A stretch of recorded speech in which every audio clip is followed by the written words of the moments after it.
प्रदेश के एक छोटे से गांव में 18 साल का अरुण अपने माता पिता और छोटी बहन के साथ रहता था। उसके पिता रामस्वरूप एक छोटे खेत में गेहूं और दाल उगाते थे, पर इतनी आमदनी नहीं होती थी कि महीने का खर्च आसानी से चल सके। बिजली कभी कभी ही आती, इंटरनेट का नामो निशान नहीं था और गांव में ज्यादातर लड़के पढ़ाई छोड़कर खेतों या दिहाड़ी मजदूरी में लग जाते थे। लेकिन अरुण अलग था। उसे मशीनों से खेलने का शौक था। टूटे फूटे रेडियो और पुराने मोबाइल ठीक करना उसका पसंदीदा काम था। वह सपने देखता था कि एक दिन बड़ा इंजीनियर बनेगा और किसानों के लिए सस्ती और असरदार मशीनें बनाएगा। एक दिन खेत में काम करते समय अरुण ने रेडियो पर सुना कि राष्ट्रीय विज्ञान छात्रवृत्ति परीक्षा हो रही है। विजेताओं को दिल्ली में मुफ्त कोचिंग और बेहतरीन कॉलेज में पढ़ाई का मौका मिलेगा। उसका दिल तेज धड़कने लगा। यही मौका था, मगर परीक्षा का केंद्र लखनऊ में था, 200 किलोमीटर दूर, और रजिस्ट्रेशन फीस भी उसके परिवार की हफ्ते भर की आमदनी से ज्यादा थी। जब अरुण ने पिता को बताया, उन्होंने गहरी सांस ली। बेटा, सपने अच्छे हैं पर हमारे बस के नहीं, उन्होंने कहा। कर्ज बढ़ रहा था, फसल का भरोसा नहीं था और एक परीक्षा पर पैसा लगाना जोखिम जैसा लगता था। अरुण का मन टूट गया। कुछ दिनों तक उसने किताबें भी नहीं खोली। गांव की चाय की दुकान पर उसकी मुलाकात पुराने अध्यापक श्री वर्मा से हुई। अरुण की उदासी देख वर्मा जी ने पूछा, क्या हुआ? सब सुनकर वे मुस्कुराए। पैसे मैं दूंगा, तू बस मेहनत कर। बड़े सपने देखने वालों की ही जीत होती है। यह शब्द अरुण के लिए जैसे जीवन में नई रोशनी। अरुण सुबह 4 बजे उठकर पढ़ाई करता, फिर खेत में पिता की मदद करता। इंटरनेट न होने के कारण उसने पुराने सवाल पत्र और वर्मा जी से लिए गए विज्ञान के नोट्स पर मेहनत की। परीक्षा के दिन वह लखनऊ की बस में बैठा। साथ में अखबार में लिपटे घर के बने पराठे थे।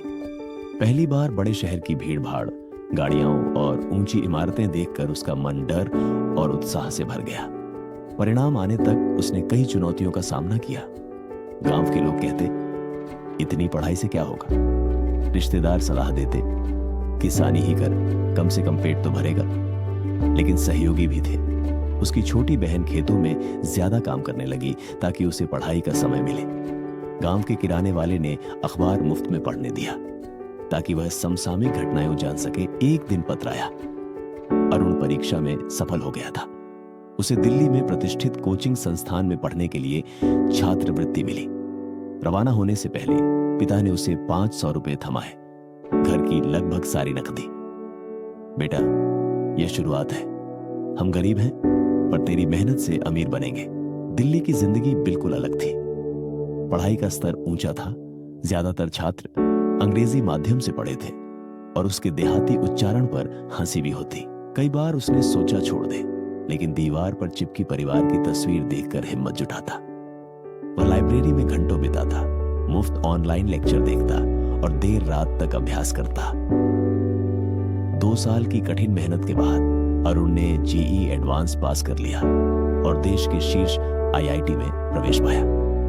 नाम सूची में देखकर उसकी आंखें भर आईं। यह जीत सिर्फ उसकी नहीं, पूरे गांव की थी।